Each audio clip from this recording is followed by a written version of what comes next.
Assalamualaikum and good day, everyone. Once again, I'd like to thank you all for joining us today at the Halal Global Travel Summit in 2026, hosted by CrescentRating. My name is Miranda Khairunnisa, and I'm part of the research team here at CrescentRating, and I'll be moderating this session titled Faith in Footprint Accelerating Sustainable Destination Development. Today's discussion will look into an interesting intersection between how sustainable destination development and Muslim friendly tourism are not just compatible, but potentially reinforcing each other. For a long time, these two conversations have evolved separately. But as destinations grow and traveler expectations shift, the need to integrate both is becoming more urgent. So, in this session, we'll explore three things, namely, the reason behind the alignment of the Muslim travel market and global sustainability agenda, what it actually looks like on the ground, and how destinations can move from idea to implementation.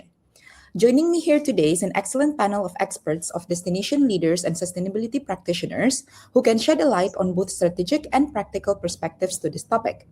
First, we have Dr. Nisha. Dr. Nisha is a leading world tourism consultant with over 25 years of experience who champions sustainability across tourism, hospitality, and MICE sectors. She also happens to be the founder of World Women Tourism, promoting gender equality and specializing in halal tourism development. Named Most Inspiring Woman in Travel Asia in 2024, she drives the industry towards sustainability and inclusivity through consulting, education, and advocacy. We also have here Mr. Kevin Phun, who is a trainer, speaker, and writer, and the founder of Center for Responsible Tourism Singapore. He has worked in responsible and sustainable tourism since 2008 and has contributed to significant regional initiatives such as the ASEAN Ecotourism Standard and the Asian Ecotourism Network. He has also delivered multiple executive level trainings, including the UNWTO's 17th High Level Executive Training on Tourism Policy and Strategy in Vietnam in 2023. So, welcome, Dr. Nisha and Mr. Kevin. For the next 20 minutes, we will be examining how Muslim friendly infrastructure, green tourism policy, and faith aligned values can work together to build destinations that serve both the market and the planet. Let me start off by saying that we often talk about sustainability as a recent movement, but many of these ideas have existed for a long time across different systems. I guess my first question would be, why are these conversations only now coming together in tourism? Maybe we can start with Mr. Kevin. From a sustainability perspective, what has changed recently? Morning. Thank you for that question. I think one of the changes that we've been seeing in the last maybe 30 years or slightly longer has been this pressure from people who travel. In the last 20 years or close to 20 years, for example, we have seen that there is now more talk. There is now more conversations around responsible travel. Though that mainly comes from the younger travelers. So that's one of the factors, and that is a very powerful, very strong factor. Forbes and Booking.com both did a global research separately, I think in 2022 or 2023, and the two studies somehow did conclude the same thing, that up to about 70-80% of people out there, especially the young ones, they do look for sustainability when they travel.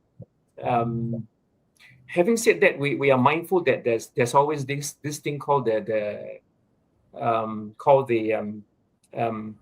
always this gap that will exist, that we call it the say-do gap. So I say that I want this, but when it comes to actually doing, sometimes there might be a bit of a gap. Another factor which I think has been going on since the 1990s, we have seen that there is more pressure on destinations. The tourism industry has always been known as the smokeless sector, in the 1970s. But then as we got on to the 1980s and the 1990s came, we discovered that the travel industry is not a smokeless one. It creates a lot of inconvenience. environmentally, and it also creates a lot of inconvenience to people's lives. I think the 1990s was around the time when there was a slowly increasing call for certification. So if you trace back, sustainability certification actually probably more or less came from the West, and it came towards the later part of the 1990s. Although it only came into our discussions in this part of the world probably about close to 20 years ago. So I think these are two factors, and there could be one or two more, but these are two things that has created the increasing pressure for the travel sector and destinations to talk about sustainability. I see. All right. Thank you, Kevin, for the insights. I think I'd also like to get Dr. Nisha's perspective on this too. We know that Islamic principles of stewardship has been part of the faith for thousands of years, right? So do you see the same shift from the Muslim-friendly tourism side? And since you've trained destinations across South Africa, Asia, and Indonesia and Uzbekistan, specifically on halal tourism implementation, when you walk into destination and look at how they're building Muslim-friendly infrastructure, how often is sustainability actually part of the conversation, and how often isn't an afterthought? Okay, Assalamu alaikum, and a good morning to everybody. I'll take the first question first, Miranda. So the answer is that both conversations regarding sustainability and halal tourism, right, they developed in silos. So when we talk about Islamic scholarship on environmental stewardship, is very ancient. It is fundamental to the Islamic faith, right? Yet when Muslim majority destinations started to build on halal tourism, they started with the infrastructure first, right? So it was all about compliance, prayer facilities, modest dress code, halal food. But it was not about the environmental covenant that was embedded in our faith. But when it came to the conversation surrounding sustainability or sustainable development or sustainable tourism, it was a Western-led framework initially, right? It was not designed with the Islamic epistemology in mind.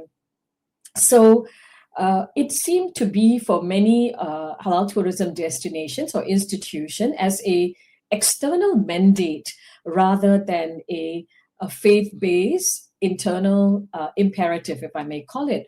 So what we see is a fragmentation, or what researchers call as a field fragmentation, where one specializes in either or. So you specialize in halal tourism infrastructure or sustainability or sustainable tourism development without looking at the nexus or the intersection. So what has changed now that is driving us to look at the intersection is, of course, number one, the entire climate change, right? So evident at the moment. So we are forced to think very carefully about what our industry is doing and the impact on both the environment and the communities. And that's driving the agenda. The other is, of course, from the consumer side, demand side, like what Kevin mentioned. The millennials, the Gen Zs are not seeing these two, they're refusing the separation. To them, Islamic compliance is important, or halal compliance is important, but they're also eco-conscious about the tourism practices, right? And they want both, not one or the other. So that's a second reason. The third is that we are also seeing corporate customers today. It's part of their corporate governance. So when they do MICE, for example, it is important for them to select destinations which are sustainable. They are only willing to, because of their sustainable procurement policies, they want to do events in hotels which are sustainable. So compliance to them is important, right? So from the demand side, we're already recognizing that, and therefore to ignore it, it's kind of foolish at the moment. The third is that we are seeing the international growing recognition of sustainable frameworks, sustainable metrics, sustainability measuring tools coming up there, whether it is UN, Crescent Ratings Reader, for example, is a fantastic framework. Then we also have got international organizations like GSTC, where Singapore is very strong as a GSTC-D destination. Our 70% of our hotels are already GSTC certified. So that's no longer a carrot method from the government point of view in embracing these certifications. It's like a stick method at the moment. So many organizations in our industry are jumping towards that. So now we need to look at how do we find this intersection, right? But let me be honest about what has not changed, okay? While there are driving factors, they are changing. The integration is largely aspirational, right? So we want to integrate. Conceptually, it looks amazing. The frameworks are really beautiful. Some researchers like Octiana and Khan and Associates, they have come up with fantastic frameworks, but it's highly fragmented, okay? So you're still treating this as two different processes, separate budgets, separate departments, separate conversations. So that has not really changed at the moment. We like to think that it's changing, but honestly, on the ground, it is not changing. So going to your second question, when I work with destinations, right, regardless whether they are Muslim-friendly destinations or otherwise, right, you are facing this major problem. Rarely is sustainability a conversation from the start, meaning from the start of building a hotel, right? You don't really think about it, although some hotels are now beginning to start thinking about the infrastructure from the beginning, the first brick onwards, I would say. They're thinking very carefully rather than do it later, which can be economically not smart or strategic. So many of them start with, oh, I want to go into halal tourism. And they start with the halal infrastructure, like a checklist mode. So prayer facilities, halal certified restaurants, Qibla markers in the room, right? Well, these are necessary. And the Islamic value dimension is important, right, for destination selection and satisfaction. But I wouldn't say that is a ceiling, right? It's a floor. Because as much as we understand environmental stewardship is a core to the Islamic faith. So whether it is in South Africa or Indonesia or Sri Lanka, many of these destinations, I walk into hotels and I notice that sustainability strategy and halal tourism infrastructure are managed by two different departments with no shared strategy. So while you are investing in halal certification from one body, the green certification is from another, and there is no operational overlap.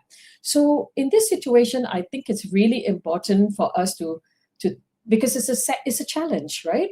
So when sustainability enters the conversation only when a government requires it or an investor says, no, it is necessary right now, but it is not emerging internally as an expression of the Islamic value. So what is really critical is that it shouldn't be an add-on, sustainability should be part of the architecture, right, of halal tourism infrastructure. So that's my take on this at the moment. Very insightful remark. Okay, I want to take back on, you did mention before how fragmented these two frameworks are, right? One is Muslim-friendly tourism readiness, and the other one is maybe we have SGD for sustainability. And right now we do have from Crescent Rating the RIDA framework to try to bridge that together. But maybe from Mr. Kevin, if a destination wants to integrate sustainability into its Muslim-friendly tourism strategy from day one, what do you think are the first 3 steps that they should take so we can make this more actionable? Oh, okay. So I'm only recently slightly familiar with halal travel. So I will do my best to answer this question. Integrating sustainability frameworks or practices into halal tourism or halal travel certification. I'm not sure if I can name you three things, but I think one of the crucial things would be Nisha mentioned checklists, and I sometimes tell stakeholders in the tourism industry that we seem to be obsessed with ticking off the boxes in the checklist. I worked with one tour operator, and one of the conversations in the first few weeks that I had with the management was that the checklist is a useful one or two pager that guides you to know what you should do and what you have done. But there is a very fine line between doing that and not really understanding why you should be doing the things that we see on the checklist. So I suspect that there are a lot of travel firms, and probably to the extent that we even have destinations where we are all so obsessed with ticking off the boxes on the checklist that we don't really understand why are certain things in the criteria. Why do certain criteria exist in the standard? The standard that is we're talking about certification standards. Why are there all these things that we call criteria, and why are we doing things in a certain way when it comes to the different criteria? So I think that is missing. We don't really seem to appreciate that there are reasons why we do certain things in a certain way. So the obsession, if I may use this word, of ticking off the checklist boxes is probably one of the barriers towards integrating sustainability into the halal travel strategy. I think we do understand that we may never see the day where we have a global standard for sustainability certification. As much as we try, the standards, we may never see the day where we truly will have a universally agreed upon a set of standards. And that is fine, because we have to consider differences in culture, and every destination is not the same, socially, politically, environmentally. So there are pros and cons, and I think one of the nice things about not seeing the day where we will have one global standard for sustainability certification, although we seem to have, when GSTC, when what the Global Sustainable Tourism Council or GSTC has done in the last nearly 2 decades is that they have produced something that looks like a global standard, but at the same time, stakeholders in the travel industry say that it looks like, but it still doesn't somehow feel like a universal standard that we can use. And I think the absence is not a bad thing, because it requires us to tailor to the specifics that every destination is not quite the same. So I suspect when it comes to halal tourism strategy, what works in North Asia, for example, might be different if you look at Southeast Asia.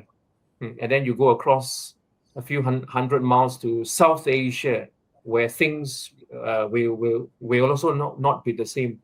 So as much as my brain can think of now, these are the two things, two of the challenges, if you like, when it comes to integrating sustainability into halal travel strategies. All right. Okay.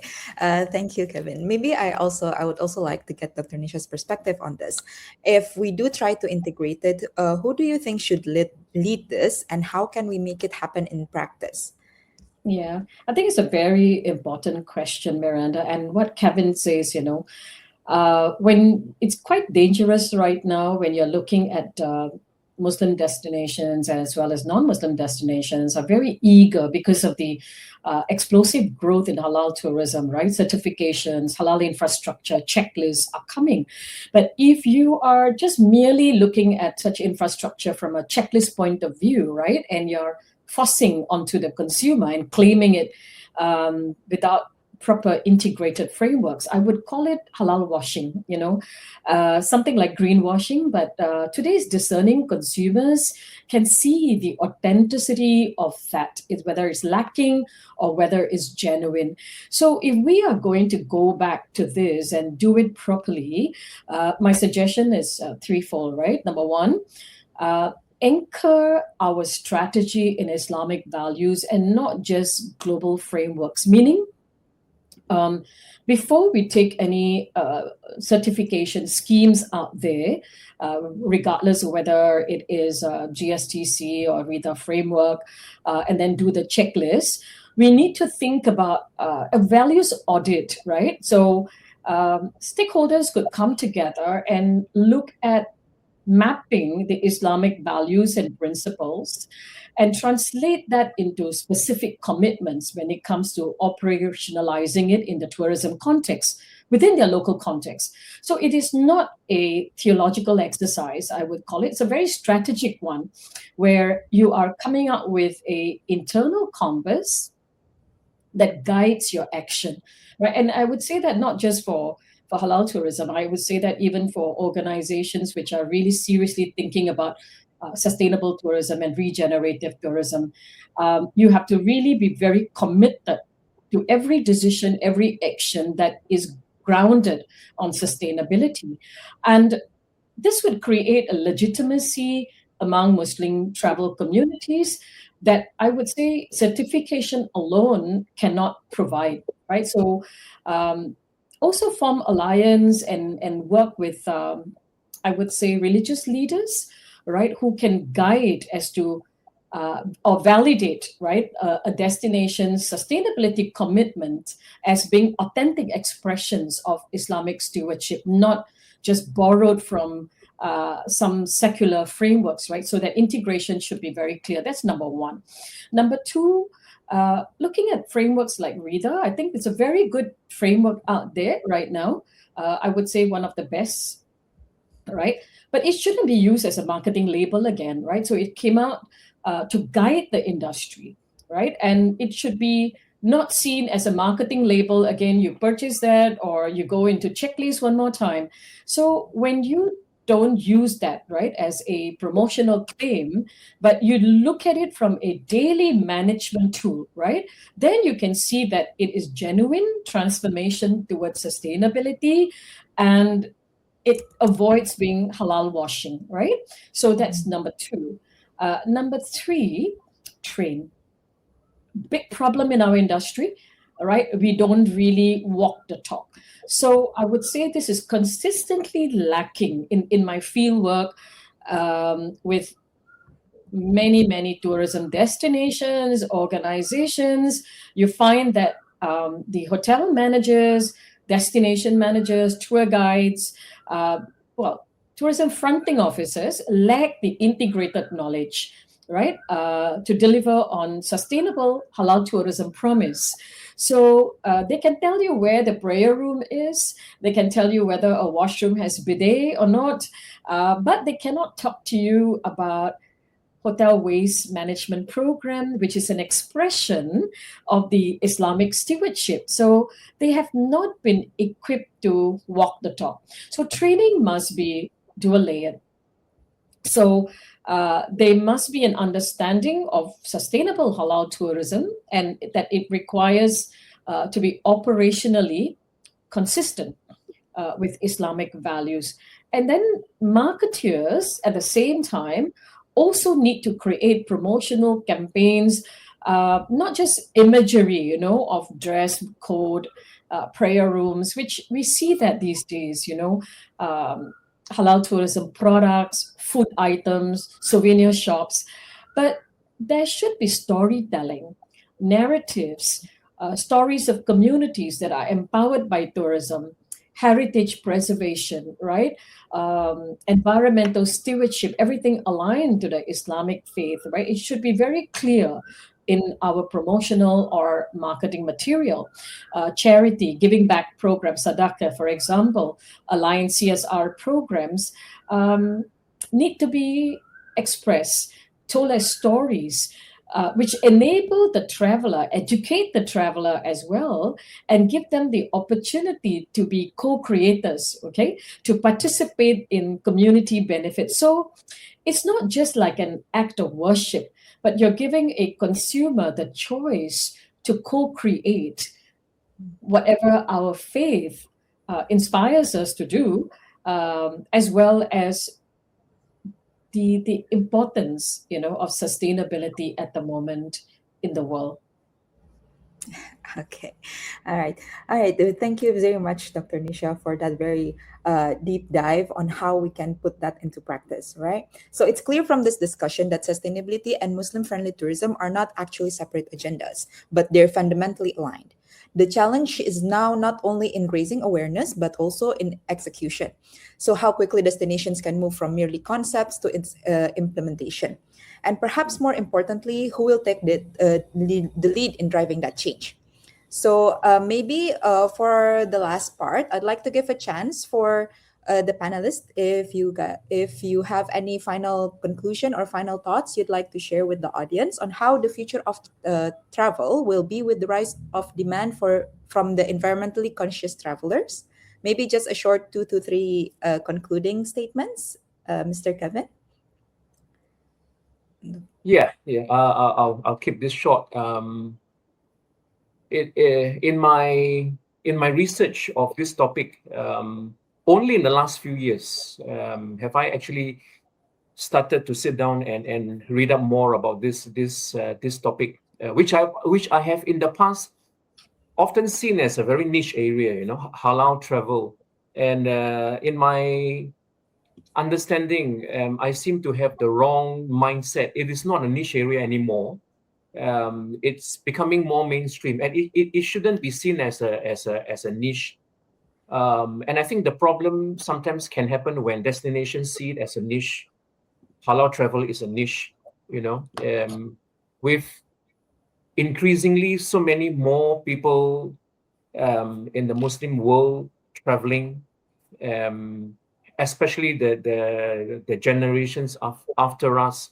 For halal travel tourism strategies in destinations to work, I think one of the crucial things is it should no longer be seen as a niche, but more mainstream, and that might be one of the keys to which we can integrate sustainability practices into this area.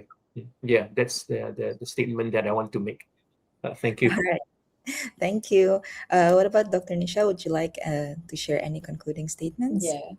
So I would like to speak from honesty and also a practical urgency point of view. We have lots of frameworks at the moment, but there is a gap. As I mentioned, we've got halal tourism infrastructure and frameworks. We have sustainability framework.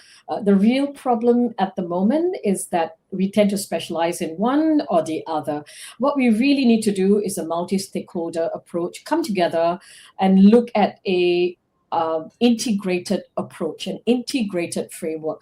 And also, besides an integrated framework, we need to have standardized metrics, right? I know Kevin mentioned we should also avoid from standardized metrics, but it is important to be able to speak a common language, right? So it could measure the halal tourism infrastructure, but at the same time, how it's integrated with Islamic principles. The other thing is that we also need to have some stakeholders to come forward to look at tracking, right? If what you can't measure, you can't manage. So we are lacking in that, right? The tracking mechanisms, and that today with the advent of technology, digitalization and AI, I think there are solutions to that. We need to bring the best practices from the guys like the GSTC and bring it into our framework and integrate it. So there is a practical urgency at the moment. All right, thank you, Dr. Nisha. So I think we can agree that this is still a big topic to dive deeper into. So I'd like to thank you to our panelists, Dr. Nisha and Mr. Kevin, and thank you for everyone who's watching and joining us today and being part of this conversation. And as part of the Halal in Travel Global Summit 2026, I encourage you to check out our many other interesting sessions that is still happening throughout the events. And that is all from me. I'm Miranda Khairunnisa. Assalamualaikum.